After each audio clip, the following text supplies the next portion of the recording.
Hello, dear Narayan, dear बच्चों. So today we are going to start with our new topic, that is stoichiometry and stoichiometry calculation. So what does it comes in your mind when I talk about stoichiometry? Stoichiometry is derived from a Greek word that has, and when we divide it, it comes stoichio and metron.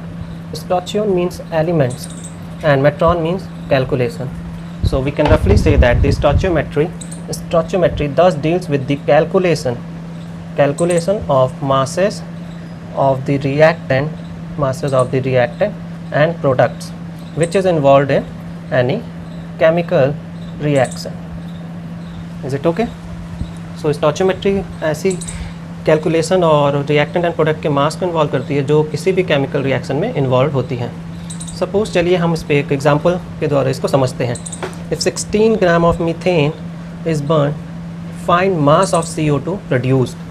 तो पहले हम इसकी chemical reaction लिखेंगे, that is CH4 methane के लिए होता है plus O2 plus CO2 that will give you H2O. जब भी हम कोई भी कैलकुलेशन कर रहे होंगे सबसे पहले हमें इस इक्वेज़न को बैलेंस्ड करना है. हमेशा याद रखिए बैलेंस्ड केमिकल इक्वेज़न में ही हम अपना स्टोइचियोमेट्री का कैलकुलेशन करेंगे. तो first priority is our balancing. चलिए अब बैलेंस करके देखते हैं क्या ये बैलेंस है. ऑक्सीजन 2 है, ऑक्सीजन 2 1 3. देखिए यहाँ ही से हमें दिख रहा है कि ऑक्सीजन बैलेंस नहीं है. तो हम ऐसा क्या कर दें कि ऑक्सीजन बैलेंस हो जाए. तो हाइड्रोजन, अगर हम हाइड्रोजन भी देखिए यहाँ पे 4 है, यहाँ पे 2 है. तो सबसे पहले तो इसी को 2 करना पड़ेगा. 2H2O2 4 हाइड्रोजन बैलेंस हो गया. ऑक्सीजन कितना हो गया 4. देखिए 2 प्लस 2 4 ऑक्सीजन भी हो रहे हैं. तो यहाँ पे हम 2 लगा देंगे और ये हमारा एक बैलेंस केमिकल इक्वेशन हो गया. सबसे पहली कंडीशन हमारी फुलफिल हो गई. अब हमें कैलकुलेट करना है नंबर ऑफ़ मोल्स. तो नंबर ऑफ़ मोल्स कैलकुलेट करने के लिए हमारे पास फॉर्मूला जो कि हम लोगों ने प्रीवियस क्लास में पढ़ा था, मास गिवन बाय मोलर मास. आप लोग प्रीवियस वीडियोस में जाके इसको देख सकते हैं. अब मास यहाँ पे हमारा देखिए 16 ग्राम गिवन है, तो हम रख देंगे 16 ग्राम that will be divided bye CH4 का मोलर मास कितना होगा. तो 16 बाय कार्बन का होता है 12 plus 4 into 1 that is equal to 16 by 16 1. यहाँ तक सबको क्लियर है बेटा. अब नंबर ऑफ़ मोल्स देखिए यहाँ से हमारा आ गया 1 मोल आ गया.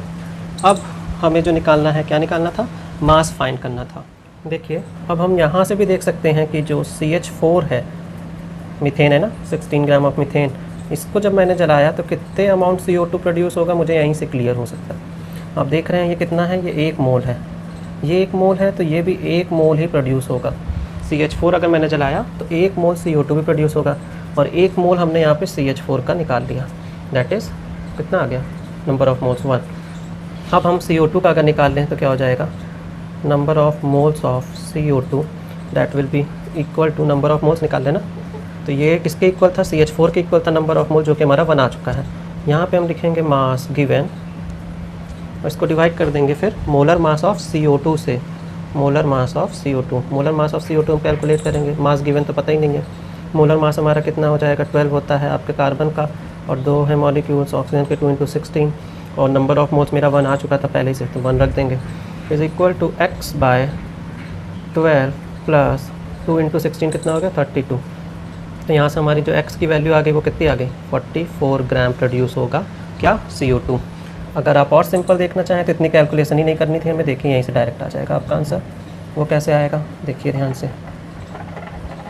अब हमारे पास CH4 था, इसका अगर हम मोलर मास निकाल लें CH4 का तो ये कितना हो जाएगा आपका, होगा कार्बन का 12 प्लस 4 इंटू 1 कितना हो गया 16. और CO2 का अगर हम देख लें तो कितना आ रहा है, यहाँ आ रहा है 44 ग्राम. आप देख सकते हैं 16 ग्राम जब बर्न हुआ तो कितना मिल गया 40. सो बच्चों, moving towards the next question, that is find volume of CO2 produced when 50 gram of CaCO3 is heated.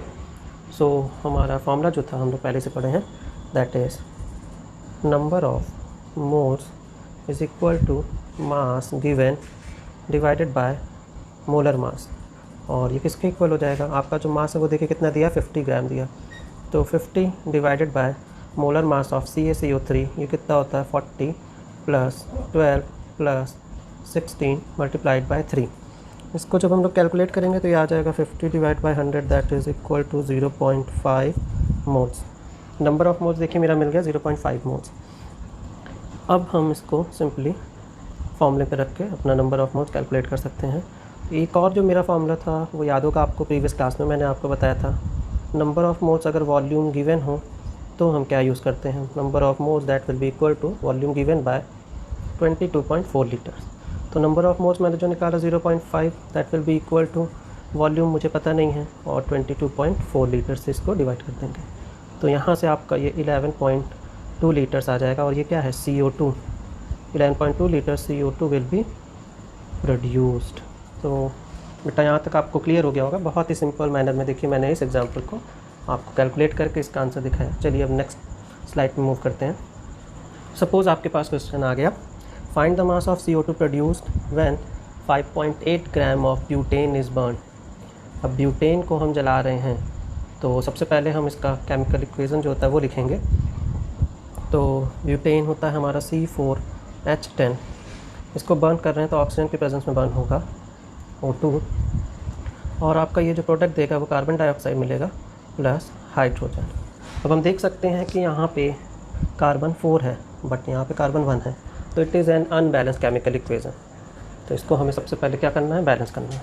तो आप मेरी प्रीवियस वीडियो एक है इसमें मैंने एक्सप्लेन किया था how to balance the chemical equation by the help of MnOH, metal non metal, metal non metal, oxygen and hydrogen की हेल्प से। तो इससे भी आप लोग इस वीडियो के देख के इसको आप लोग क्या कर सकते हैं, सीख सकते हैं कि कैसे बैलेंस करना है। चलिए हम यहाँ पे हम तब तक ऐसे ही सीखते हैं कि कैसे बैलेंस करेंगे। देखिए अब जो हमारा आया था हम फॉर्मूला फिर से लिख लेते हैं। क्या था मेरा, C4H10 plus O2 will give us CO2 plus H2O। मैं देख रहा हूँ यहाँ पे MnOH के मेथड से मैं इसको बैलेंस करूँगा। यहाँ पे दिख रहा है कि कार्बन, तो लिख लेते हैं MnO एंड H। देखिए मेटल कोई है, कोई भी मेटल यहाँ पे प्रेजेंट नहीं है। नॉन मेटल है, नॉन मेटल में क्या है, कार्बन और ऑक्सीजन एंड हाइड्रोजन, वो भी नॉन मेटल है बट वो बाद में होगा, इस सीक्वेंस से चल रहा है। तो मुझे दिख रहा है कार्बन 4 चाहिए, तो यहाँ पे मैंने 4 लगा दिया। 4 दोनों right hand side and left hand side carbon balance हो गया। उसके बाद ऑक्सीजन बैलेंस करना। ऑक्सीजन देखिए 4 2 8, 8 एंड 1 9, 9 ऑक्सीजन है हमारे product side but reactant side हमारा केवल O2 है, 1 है। तो इसको बैलेंस करने के लिए हम 9 लिख सकते हैं राइट, बट 9 अगर लिखेंगे तो यहाँ पे देखिए 9 2 18 हो जाएगा, कोई प्रॉब्लम नहीं है। हम यहाँ पे लिख देंगे 9/2, ठीक है, 9/2 लिखेंगे हम, कोई प्रॉब्लम है। फ्रैक्शन में भी हम ले सकते हैं, कोई प्रॉब्लम नहीं। अब जब 9/2 लिखा तो दोनों साइड हम 2 से मल्टीप्लाई कर देंगे ताकि इसको फ्रैक्शन को सही कर लें। C4H10 हो जाएगा plus 9O2 that will give us 4 2 8 CO2 plus 2H2O। अभी भी हम देख सकते हैं कि ये हमारा बैलेंस्ड नहीं है। देखिए कैसे, ऑक्सीजन कितना हो गया, 8 2 16, यहाँ से 8 2 16 एंड 2 18, 9 2 18 ऑक्सीजन बैलेंस है बट हाइड्रोजन नहीं बैलेंस है। देखिए 2 2 4 और यहाँ 10 है। तो अब हाइड्रोजन को बैलेंस करने के लिए 10 है, हम क्या करेंगे, 5 2 10। तो यहाँ पे हम क्या कर सकते हैं, 10 करना है ना। यहाँ पे देखिए कितना है, 10 है और यहाँ पे 2 है, तो और 10 इंटू 2 20 है। तो यहाँ हम सिंपली लिख सकते हैं 10H2O। जब हमने 10H2O करा तो अब ऑक्सीजन भी देखिए हमारा क्या हो गया, इंक्रीज़ हो गया, 10 हो गया और प्लस 8 2 16 28। तब ऑक्सीजन को फिर हम चेंज कर देंगे, तो 8 2 16 एंड 10 हो गया 26, मतलब 13 2 26, यहाँ 13 ऑक्सीजन हो जाएगा। और ये हमारी बैलेंस केमिकल इक्वेशन आ गई। चेक कर सकते हैं आप, 2C4H10 13O2 8CO2 plus 10H2O। ये वीडियो मैं आपको एक प्रीवियस मैंने बनाया था MnOH बैलेंसिंग केमिकल इक्वेशन, वो भी मैं आपको दूंगा, उससे भी आप देखेंगे तो और इजी हो जाएगा ये बैलेंस करना। बस हमें इस इक्वेशन को लेकर चलना। अब ये बैलेंस कैसे हुआ ये प्रैक्टिस करते रहेंगे और ये हमें धीरे धीरे आ जाएगा। चलिए, तो जो हमारी बैलेंस केमिकल इक्वेशन है उसको लिख लेते हैं हम, 2C4H10 plus O2 will give us 8CO2 plus 10H2O। देखिए अब जब नंबर ऑफ़ मोल्स हमने निकाला तो हमने एक आपको बताया था प्रोडक्ट साइड जो चीज़ है उसको अगर रिएक्टेंट साइड से हम कंपैरिजन कर दें तो लिख रहा है product side and reactant side CO2 and butane. तो ब्यूटेन C4H10 है, CO2 8 है। अगर हम इन दोनों को कंपैरिजन कर दें तो हमें आंसर मिल जाएगा। हम लिख क्या सकते हैं यहाँ पे, सबसे पहले नंबर ऑफ़ मोल्स निकाल लेते हैं। Number of moles is equal to mass given upon molar mass, that is equal to mass given था हमारा 5.8, मोलर मास हम निकालेंगे C4H10 का, तो ये आ जाएगा आपका 58। तो यहाँ से हमारा आ गया 0.1 मोल। ये 0.1 मोल बस आप याद रखिए, मतलब आपका अब इन दोनों का हम बस कंपेरिजन करेंगे 2C4H10 को 8CO2 से, क्योंकि यही दो चीज़ हैं, देखिए रिएक्टेंट से ही प्रोडक्ट हमें मिल रहा है। तो हम लिख सकते हैं कि 2 mole of C4H10 will give us 8 mole of CO2। ठीक है, अब 2 दोनों साइड से अगर कैंसिल कर दें तो हम कह सकते हैं 1 mole of C4H10 will give us 4 mole of CO2। और सिंप्लीफाइड करें तो हमें 0.1 मोल कैलकुलेट करना था ना, तो 0.1 mole of C4H10 will give us 0.4 mole of CO2। देखिए एक कंपैरिजन आ गया, 0.1 मोल C4H10 हमारा कितना देगा, 0.4 मोल CO2। चलिए अब इसी को आगे लेके हम चलते हैं। तो हम नंबर ऑफ़ मोल्स जो निकालेंगे वो क्या कर देंगे, अब number of moles will be equal to mass given upon molar mass. तो 0.4 मोल ही तो था जो आपके CO2 प्रोड्यूस हो रहा था, मास गिवन नहीं पता है, और मोलर मास CO2 का तो हम निकाल सकते हैं। कार्बन का होता है 12 प्लस ऑक्सीजन 2 इंटू 16, कितना आ गया x/44। 44 इंटू 0.4 करेंगे तो आ जाएगा हमारा 17.6 ग्राम। देखिए आ गया मेरा मास। तो यहाँ तक बेटा आपको क्लियर है। चलिए मूविंग टू द नेक्स्ट। अब आपसे कह रहा है find the mass of CuCO3 required to produce 11.2 litre of CO2 at standard temperature pressure. चलिए दो मैंने न्यूमेरिकल लगा लिया बैक टू बैक। अब हम इसको देख लेते हैं। सबसे पहले हम इसका फॉर्मूला लिख लेते हैं, that is CuCO3 when it will be heated it will give us CuO plus CO2। अब हमें जो फाइंड करना है हम लिख सकते हैं नंबर ऑफ़, क्या चाहिए हमें, देखिए फाइंड मास फाइंड करना है। तो नंबर ऑफ़ मोल्स निकालने का वॉल्यूम का एक फॉर्मूला था, वॉल्यूम जो गिवन है उसको हम डिवाइड कर देंगे 22.4 लीटर से। तो आप देख सकते हैं 11.2 लीटर दिया है, इसको 22.4 से जब लीटर्स डिवाइड करा तो ये कितना आ गया 0.5 मोल। 0.5 मोल। अब 0.5 मोल जो आ गया इसको हम आसानी से निकाल सकते हैं नंबर ऑफ़ मोल से, that is equal to mass given जो कि नहीं x है, और CuCO3 का अगर मॉलिकुलर मास निकालेंगे Cu का 16 होता है, C का 12 होता है बेटा, और ऑक्सीजन का कितना होता है 16 मल्टीप्लाइड बाय 3। तो यहाँ से नंबर ऑफ़ मोल्स देखिए हमारा ऊपर ही आ चुका है 0.45। तो 0.5 से हम जब इसको इक्वेट कर देंगे तो 0.5 is equal to x by total, जब इसको हम करेंगे तो ये आ जाएगा हमारा 124 इंटू 0.5 करेंगे तो दैट विल गिव अस 62 ग्राम। देखिए CuCO3 का जो हमें मास निकालना था वो कितना आ गया 62 ग्राम। चलिए नेक्स्ट। अब अगर कंपोजिशन परसेंटेज कंपोजिशन, देखिए ये नया टॉपिक है। अगर परसेंटेज कंपोजिशन हमें निकालना है किसी भी सब्सटेंस या किसी भी चीज़ का और वो केमिकल प्रोवाइडेड हो, तो हम कह सकते हैं mass of that quantity divided by mass of the compound will be multiplied by 100। देखिए इस फॉर्मूले को बस याद कर लीजिए। अब समझते हैं कैसे। सपोज़ आपको एग्जांपल दिया percentage of oxygen in water, water होता है H2O, तो H2O मतलब mass of the quantity, mass of the quantity कितनी है वाटर में ऑक्सीजन की, ऑक्सीजन का होता है 16। Total mass of the compound कितना होगा 16 प्लस 2 दैट इज़ 18। 16 को जब 18 से डिवाइड करेंगे तो हमारा आएगा 88.88%, क्योंकि 100 से मल्टीप्लाई कर देंगे। दूसरा है एग्जांपल देखिए, क्लोरीन का निकालना है NaCl में, Cl का निकालना है। तो क्लोरीन का कितना होता है बेटा आपका मास, क्लोरीन का आपका होता है 35.5, that will be divided bye NaCl के। NaCl का हमें क्या चाहिए, mass of the compound NaCl है। NaCl का जब हम मास निकालेंगे तो वो कितना आ जाएगा 23 प्लस 35.5, और इसको मल्टीप्लाई कर देंगे 100 से, तो आंसर आएगा मेरा 60.68।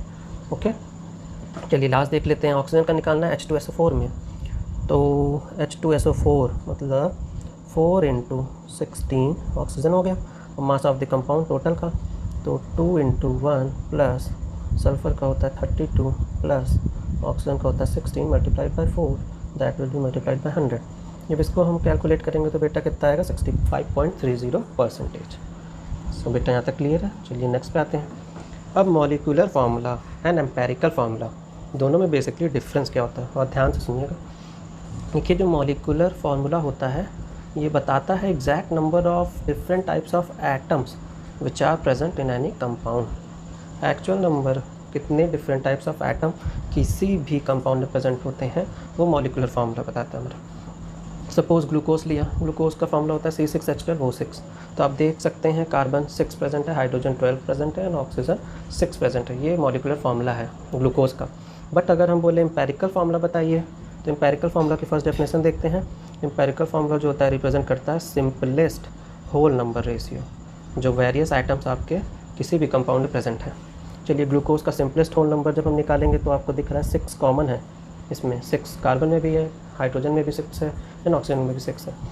तो हम कह सकते हैं कि एम्पेरिकल फार्मूला जो ग्लूकोज का होगा वो हो जाएगा C1H2O1। यहाँ पे 6 से पूरे इसको डिवाइड कर दीजिए और आपको एम्पेरिकल फार्मूला मिल जाएगा। तो बेटा यहाँ तक क्लियर है। चलिए नेक्स्ट स्लाइड पे आते हैं। अब देखिए प्रीवियस जो नॉलेज हमने पढ़ी उससे जो फार्मूले बनेंगे एम्पेरिकल फार्मूले के लिए और मॉलिक्यूलर फार्मूले के लिए, वो क्या होगा, मॉलिक्यूलर फार्मूला होगा n into empirical formula. Molecular weight की बात करेंगे तो वो होगा n into empirical weight. Formula था वेट, वेट पे वेट आ जाएगा, फार्मूले में फार्मूला। सपोज हमने एग्जांपल लिया इथेन का। इथेन होता है बेटा C2H6। C2H6 का अगर हम मॉलिक्यूलर वेट निकालें तो हम कह सकते हैं कार्बन का होता है 12, 2 इंटू 12, 2 मॉलिक्यूल्स प्रेजेंट है, और हाइड्रोजन है 1 इंटू 6। कितना आ गया 30। अगर हम इसी का एम्पेरिकल, मैंने मॉलिक्यूलर वेट निकाला ना, अगर एम्पेरिकल वेट निकालेंगे तो सबसे पहले सिंपलेस्ट इसका क्या होगा, रेशियो C1H3। C1H3 होगा, 2 से दोनों डिविजिबल है। अब इसका जब हम निकालेंगे एम्पेरिकल वेट तो C का होगा आपका 12 plus 1 into 3 that is equal to 12। दोनों में देख रहे हैं बेटा कितने का रेशियो बन रहा है, ट्वाइस। मतलब यहाँ पे n की जो वैल्यू होगी वो ट्वाइस हो जाएगी। तो इसी तरीके आप समझ सकते हैं कि मॉलिक्यूलर वेट जो है वो क्या है, 2 इंटू एम्पेरिकल वेट, अगर हम इथेन का कैलकुलेट करते हैं तो। चलिए अब आगे बेटा और क्लियर होगा टॉपिक और देखते हैं। ओके देखिए, a compound has molecular weight 90 and it's empirical formula is CHO2। Find its molecular formula. Molecular formula हमें फाइंड करना है। चलिए स्टार्ट करते हैं। तो हम कह सकते हैं कि मॉलिक्यूलर वेट जो होगा वो होगा n into empirical weight. n की वैल्यू चाहिए तो n क्या हो जाएगा आपका, n is equal to molecular weight will be divided by empirical weight. देखिए आपको दिया है मॉलिक्यूलर वेट 90, तो 90 डिवाइडेड बाय एम्पेरिकल वेट हमें किसका चाहिए, CHO2 का। कार्बन का है आपका 12 plus 1 plus 16 multiplied by 2।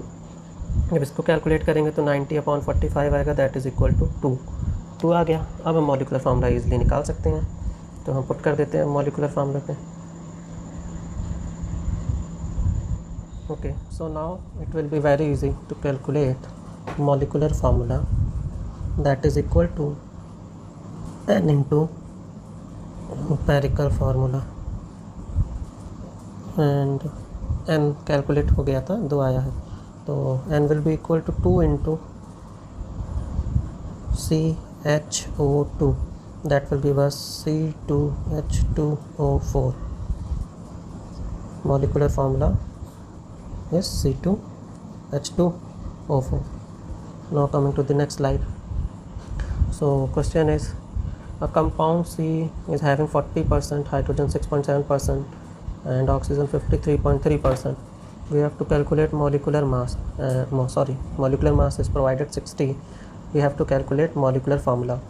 So बेटा जब भी molecular formula कैलकुलेट करना और इतनी कंपोजिशंस आपको दी हो तो उसका एक टेबल बनता है, बहुत सिंपल सा। उसमें हम सबसे पहले एलिमेंट्स लेते हैं, देन परसेंटेज उस एलिमेंट का जो प्रेजेंट होता है, देखिए यहाँ पे दिया सब percentage carbon, hydrogen and oxygen का। फिर उसका एटॉमिक वेट किसका, उस एलिमेंट का।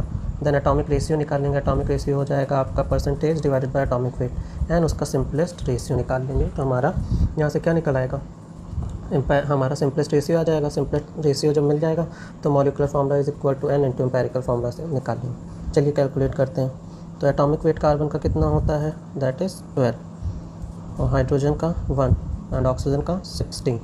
ये जो मैं इधर देखिए रेड से लिखा है कार्बन, हाइड्रोजन, ऑक्सीजन 46.7। और बेटा यहाँ पे देखिए एक मिसप्रिंट हो गई या गलत हो गया, दैट इज़ 53.3 नॉट 63, 53.3। चलिए कैलकुलेट करते हैं। अब एटॉमिक वेट निकालना है तो ये क्या होगा, परसेंटेज देखिए ये दिया है, उसको डिवाइड कर देंगे एटॉमिक वेट से, दैट मीन्स 40 डिवाइडेड बाय 12 कितना आ जाएगा, ये रफली आएगा 3.33। सेकंड कैलकुलेट करते हैं, 6.7 डिवाइड बाय 1 तो it will give us 6.7। Third हमारा जब कैलकुलेट करते हैं ऑक्सीजन का तो 53.3 डिवाइडेड बाय 16 तो ये कितना आ जाएगा, ये आ जाएगा हमारा 3.33। सिंपलेस्ट रेशियो अगर हम देखें तो 3.33 सबसे छोटा टर्म है तो उसी से हम डिवाइड कर देंगे, तो यहाँ आएगा 3.33 डिवाइडेड बाय 3.33। सिंपलेस्ट रेशियो देखिए 1 आ गया कार्बन का। अगर हाइड्रोजन का करेंगे तो 6.7 डिवाइडेड बाय 3.33 तो ये 2 रफली आएगा। थर्ड भी 3.33 डिवाइडेड बाय 3.33 ये भी 1 आएगा। तो आपको यहाँ से दिख रहा है कि हमारा जो आ रहा है वो देखिए रेशियो क्या आया, 1 to 1, carbon 1 hydrogen 2 and oxygen 1। चलिए अब इसको कैलकुलेट करते हैं। तो एम्पेरिकल फार्मूला देखिए हमारा क्या था, हमारा एम्पेरिकल फार्मूला जो इसको कैलकुलेट करने के बाद बन रहा है वो बन रहा है C1H2O1, क्योंकि ये 1 आया था, ये 2 आया था, ये 1, तो इसी से मेरा देखिए एम्पेरिकल फार्मूला एम्पेरिकल जो फार्मूला आ गया कैलकुलेट करने के बाद वो क्या आ गया, C1H2O1। अब मॉलिकुलर फार्मूला का जो हमने इक्वेशन प्राप्त की, हम इक्वेशन मिला था वो था N इंटू एम्पेरिकल फार्मूला, और जो हमें एक इक्वेशन पता है वो है molecular weight is equal to N into empirical weight. यहाँ से N की वैल्यू हम ला सकते हैं। मॉलिकुलर वेट देखिए प्रोवाइडेड है 60, एम्पेरिकल वेट हमें किसका चाहिए, C1H2O1 का, तो 60 बाय जब C1H2NO1 को हम उनका कैलकुलेट करेंगे तो याद आएगा 30, तो N की वैल्यू क्या आ गई, 2 आ गई। अब N की वैल्यू 2 आ गई, इसको हम अगर इस वाले में रखते हैं तो हमारा मॉलिकुलर फार्मूला आ जाएगा किसका, इस मॉलिकुलर फार्मूला फाइंड करना था ना हमको, तो मॉलिकुलर फार्मूला हमारा आ जाएगा देखिए। So molecular formula is equal to N into empirical formula. तो N था 2 मेरा और एम्पेरिकल फार्मूला आ गया था C1H2O1, तो ये क्या हो गया, C2H4O2। सो स्टूडेंट यहाँ तक क्लियर है आप सबको। देखिए नेक्स्ट स्लाइड में यहाँ पे एक क्वेश्चन दिया आपका, carbon 26.59, hydrogen 2.22, oxygen 71.19% and vapour density दी है, आपको मॉलिकुलर वेट फाइंड करना है। तो ये होमवर्क है, आप लोग इसको खुद से कीजिएगा। हम एक फार्मूला बस आपके हिंट के लिए बता दे रहे हैं कि मॉलिकुलर वेट जो होता है वो होता है 2 इंटू वेपर डेंसिटी। देखिए वेपर डेंसिटी प्रोवाइडेड है ना, तो उसके जगह पे आप इस फार्मूले को यूज़ करेंगे। थैंक यू स्टूडेंट, होप आप सबको यहाँ तक क्लियर हो गया होगा टॉपिक।